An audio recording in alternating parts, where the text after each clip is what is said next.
கிடைச்ச பெரிய வரப்பிரசாதம். உலகத்தின் எந்த நாட்டிலையும் நீங்க கடுக்காய் தேட முடியாது. நம்ம நாட்டில தான் இருக்கு கடுக்காய். அப்ப கடுக்காய் கடுக்காயும் தாயும் கருதில் ஒன்றை கேள், கடுக்காய் தாயினும் மேலாம் அப்படிங்கிறான். தாய் 6 சுவையுள்ள உணவை கொடுத்து ஏதாவது சமயத்துல நோயை கூட உருவாக்கிறோம். பாசத்துல கொஞ்சம் இனிப்பு புளிப்பெல்லாம் கூட போட்டு கொடுத்துருவா. ஆனா 6 சுவையும் உள்ள கடுக்காய் ஒருபோதும் நோயை கொடுக்காது.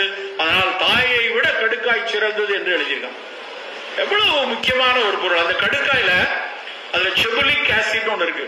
டெர்மினேலியா செபுலா, அதான் அந்த பொட்டானிக்கல் நேம். அந்த செபுலிக் ஆசிட் கோவிட் வைரஸினுடைய பரவுதலை கூட கட்டுப்படுத்தும்னு கம்ப்யூட்டேஷனல் பயாலஜி வாங்க. முதல் நிலை ஆய்வுகள்ல, ரொம்ப முக்கியமான ஆய்வுகள்ல அந்த கடுக்காய் வைரஸை கூட தடுக்கிறதுங்கிறான். கடுக்காய் மலத்தை நல்லா கழிய வைக்கும். கடுக்காய் மலம் அதிகமா போனா அதை கட்டுப்படுத்தவும் உதவும். கடுக்காயினுடைய தோற்பு சர்க்கரையை கட்டுப்படுத்தும். கடுக்காய் உடல் எடையை குறைக்கும். எத்தனை விஷயங்கள் இருக்கு கடுக்காயில. 6 சுவையும் உள்ள ஒரே காய் கடுக்காய் மட்டும்தான். இந்த மேற்கு தொடர்ச்சி மலையினுடைய அத்தனை இடத்துலயும் கடுக்காய் கொட்டி கிடக்குது. அத்தனை பேர் வீட்டிலையும் நம்ம எடுத்து யூஸ் பண்ணணுமா வேண்டாமா? அதுக்கு போய் பெரிய மருத்துவர்கள் வேண்டியதில்லை. நாமளே கடுக்காய் பயன்படுத்தலாம். ஒரே ஒரு விஷயம், கடுக்காய்க்கு நஞ்சு. கடுக்காயினுடைய கொட்டை யூஸ் பண்ணக்கூடாது. கடுக்காய் ஒரு சுத்தியில வச்சு உடைச்சா அந்த விதை வெளியே வந்துடும்.